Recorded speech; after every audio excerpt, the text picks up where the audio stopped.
Et notre invité politique ce soir, c'est François Bayrou. Bonsoir. Bonsoir. Merci et bonne beaucoup. année. Bonne année aussi, tous nos voeux. Vous êtes le patron du MoDem et le maire de Pau, évidemment. On va parler de ce qui vous concerne, mais avant cela, la gauche, c'est la dernière ligne droite pour cette primaire de la gauche, avec des candidats qui dévoilent au fil des jours leur programme. Est-ce que dans ce qui a été dit pour l'instant par messieurs Peillon, Valls, Hamon, Montebourg, il y a quelque chose qui vous intéresse? Il y a une idée nouvelle qui suscite...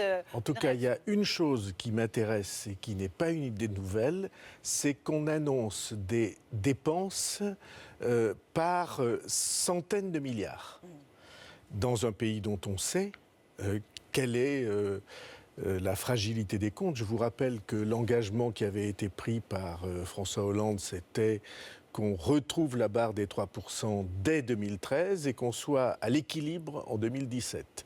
On en est très loin, on vient à peine d'atteindre la barre des 3% et encore les instances de contrôle disent mais ce n'est pas des chiffres qui sont sérieux. Et tout le monde annonce des tombereaux de dépenses.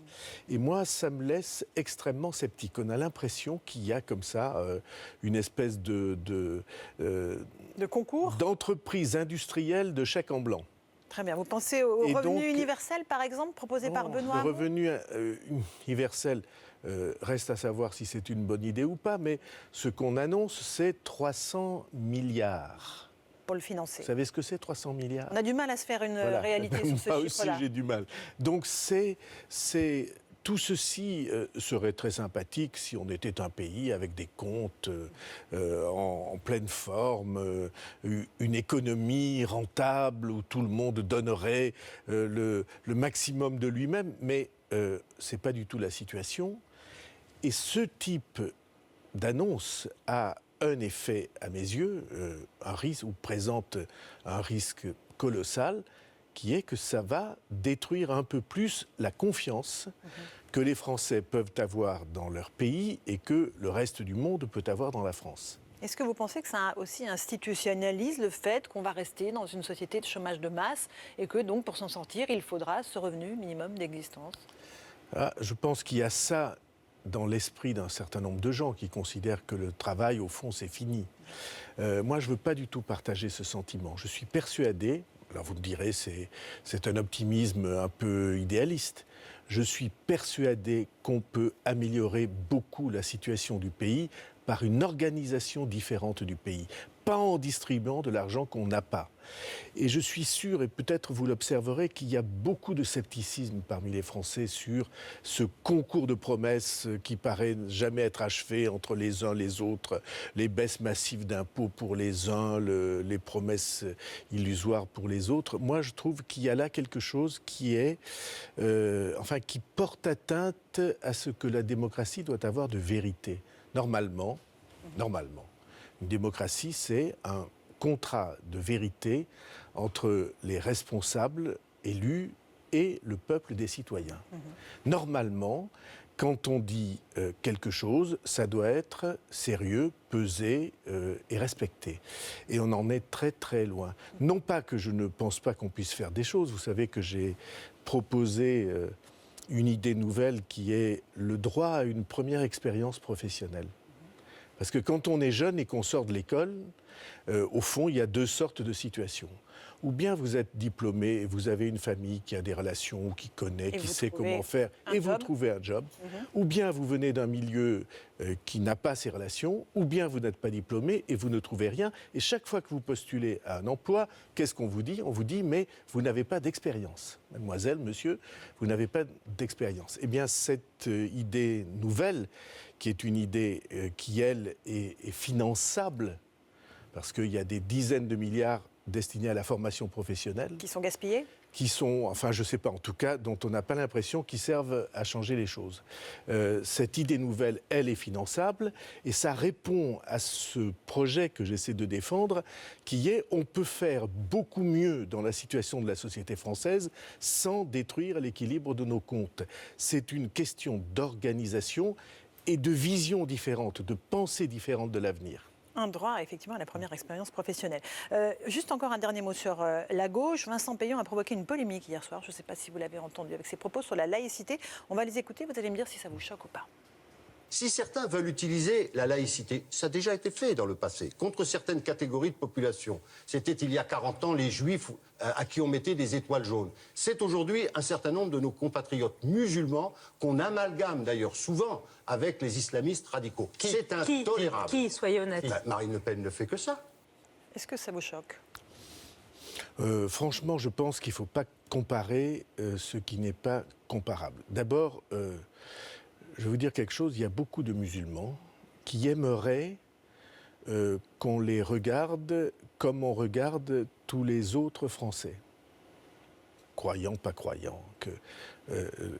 Si on pouvait considérer que ça n'est pas une question, la religion, qui doit entraîner des discriminations, je trouve que ça irait beaucoup mieux. Et donc, non, vraiment, je ne compare pas le Front National avec ce qui s'est passé, hélas, dans la période la plus inquiétante et la plus noire de la guerre de 40. Il y a des propos qui ne sont pas acceptables, mais ils ne sont pas que du côté du Front National, entre nous. Hein. Si vous regardez le paysage politique, il y a beaucoup de gens qui essaient d'instrumentaliser cette histoire de religion. Justement. Et donc, je fais la différence entre les uns et les autres. Alors justement, est-ce que vous faites allusion au fait que François Fillon mette lui très clairement en avant sa religion ? Hier, il disait sur le plateau de TF1 « Je suis gaulliste et je suis chrétien ». Est-ce que ça vous choque ? Franchement, qu'est-ce que ça a à voir ? On parlait de la Sécu, si j'ai bien compris. Et il dit, je ne peux pas porter atteinte à la Sécu parce que je suis chrétien. Mais qu'est-ce que ça a à voir ? Je suis croyant, hein, je vais pas comment dirais-je, m'offusquer d'un mouvement de foi. Mais comment peut-on arriver à mélanger la politique et la religion à ce point, de cette manière déplacée ? Le principe de la France, c'est qu'on ne mélange pas religion et politique. C'est qu'on considère que les choix politiques sont différents ou indépendants des choix de la religion. Qu'est-ce qu'on dirait si on disait « je ne peux pas porter atteinte à la Sécu parce que je suis athée » ou rationaliste ou juif ou autre religion. Vous comprenez ? On a l'impression qu'on en est à un point, en raison d'un certain nombre de dérives, on en est à un point où on considère que tout doit être l'objet d'une instrumentalisation politique. Et moi, je suis pour qu'on ait des principes qui soient respectés et qu'on dise, dans notre pays, on ne mélange pas les questions qui sont des questions intimes d'adhésion religieuse, de foi, de conscience, d'athéisme ou de croyance. On ne les mélange pas avec la politique. Ce sont deux domaines que nous avons séparés et que nous avons séparés depuis plus d'un siècle. Absolument. Parce que c'était le principe de la laïcité française. Vous estimez que François Fillon instrumentalise la religion ? Est-ce que c'est à des fins électoralistes, à votre sens ? Écoutez, je n'arrive pas à comprendre. Franchement, si vous m'interrogez, je connais François Fillon depuis longtemps. Je ne l'ai jamais vu faire des déclarations de cet ordre, donc ça doit être lié aux élections d'une manière ou d'une autre, à ce qu'on croit être un corps électoral. Et moi, je me refuse à regarder les croyants comme un corps électoral, les athées comme un corps électoral, les agnostiques comme un corps électoral. Je ne comprends pas qu'on se laisse aller à ce type de dérive là. Je trouve qu'il faut mettre un terme à ces mélanges déplacés. Alors, vous êtes dur avec François Fillon. Vous avez d'ailleurs, en début de semaine, démenti tout pacte secret avec lui, puisque dans la presse, on estimait que votre retrait de l'élection présidentielle serait monnayé à la faveur de postes, de sièges tous les jours, Laurence Voilà, Ferrari, tous les jours, il y a un épisode nouveau. Vous aurez observé que tous les jours, il y a des articles qui disent, les uns, ça y est, on en est sûr, François Bayrou a décidé de s'allier avec Fillon. Ou bien, ça y est, on en est sûr, il va s'allier avec Macron. Ou ça y est, on en est sûr, il va se présenter. Il se trouve que... C'est aucune des trois hypothèses pour l'instant ? Bon, j'en sais rien. Probablement y a-t-il une des trois qui est juste. Mais la vérité m'oblige à vous dire que j'ai décidé de prendre le temps de cette décision. d'avoir mon propre rythme. Pourquoi ? Parce que comme tous les Français et ceux qui nous écoutent, j'observe que tout ça est un bazar absolument incroyable, sans précédent, qu'on a l'impression que d'un jour à l'autre, tout change, des vocations naissent, se retèblent. Moi, je préfère attendre que les choses se décantent, et à ce moment-là, je ne cesserai de me poser une question: est-ce que les choix proposés aux Français vont dans le bon sens ? S'ils vont dans le bon sens chez une ou l'autre de ces hypothèses, alors j'en tiendrai compte. Et s'ils ne vont pas dans le bon sens, eh bien, je prendrai ma décision en toute conscience. C'est-à-dire que votre décision dépend du choix des candidats de la primaire de la gauche ? Ma décision dépend de la situation dans laquelle on place le pays au moment de choisir son avenir. Moi, je trouve qu'en France, ça ne va pas bien. Je pense que ça pourrait aller beaucoup mieux. Que ça pourrait aller beaucoup mieux dans le respect des équilibres. Que ça pourrait aller beaucoup mieux avec une autre pratique politique et un autre type de présidence de la République. Je pense que la clé de voûte est là. L'exercice du pouvoir. L'exercice du pouvoir en France est désaxé. Alors je souhaite le réaxer, si je puis faire un néologisme avec vous. Alors en ce qui concerne François Fillon, on connaît son programme, on connaît a priori sa vision de l'exercice du pouvoir, il l'a longuement évoqué lors des débats de la primaire de la droite. Elle ne vous convient pas ? Il y a des choses qui vous heurtent là-dedans ? Vous savez bien quels sont les points sur lesquels je suis en désaccord avec lui. François Fillon, il dit « je suis thatchérien, je suis dans la ligne de Madame Thatcher ». Je suis, moi, persuadé que ce n'est pas Madame Thatcher qu'il faut à la France aujourd'hui. Je pense que la France aujourd'hui a besoin d'être soutenue, d'être rassemblée et que l'activité reprenne.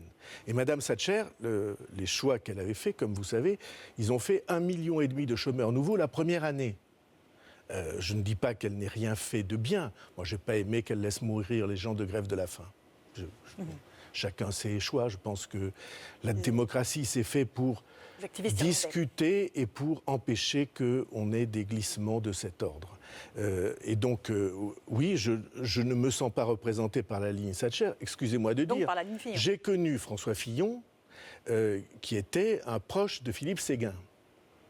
Gaullisme social, vous vous souvenez, la fracture sociale, c'est le mot qu'il avait inventé. C'était le contraire du thatchérisme. Et je pense qu'aujourd'hui, la France a besoin de cette énergie nouvelle. Et elle a besoin de gens qui aient de la cohérence au travers du temps. En tout cas, moi, c'est ce que je souhaite défendre. Est-ce que Emmanuel Macron ne répond pas en partie aux vœux que vous formez alors dans cette nouvelle vision de la France, l'exercice du pouvoir ? Si vous savez ce que M. Macron propose, alors vous êtes plus forte que moi. Et donc j'écouterai, et puis je regarderai quelle est, si la question si importante de la personnalité, de l'expérience est remplie. Tout ça, c'est pour moi des questions ouvertes. Vous voyez bien, il n'y a que des incertitudes. Alors on va adopter une ligne assez simple, on va réduire les incertitudes. Et après la réduction des incertitudes, eh bien des décisions devront être prises et c'est normal qu'elles interviennent dans ce délai de la mi-février. Absolument. Oui. Vous travaillez un livre programmatique, un livre de témoignages, un livre testament. J'ouvre toutes les hypothèses pour que vous choisissiez. Voilà. Vous avez une vision qui est une vision un peu noire de la situation et moi pas. C'est un livre tourné vers l'avenir. C'est un livre qui traduira une vision de ce que la France est et de ce que la France attend pour trouver son nouvel équilibre.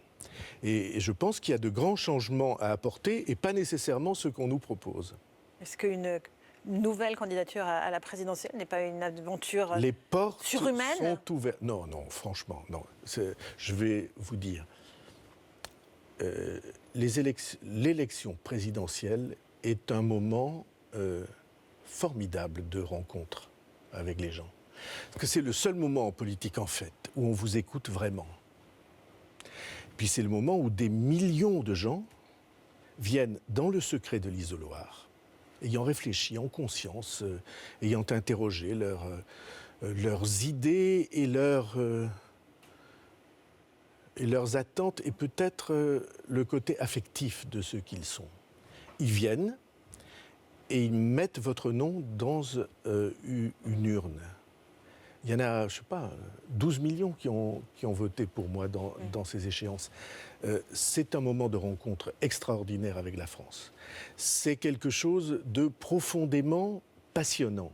Mais pour autant, c'est une décision qu'on ne peut prendre qu'en responsabilité. C'est pas, on ne fait pas ça pour soi-même, pour sa préférence, pour ses goûts, pour ses passions. On fait ça parce que on a l'impression ou la certitude que ce qu'on doit dire, personne ne le dit.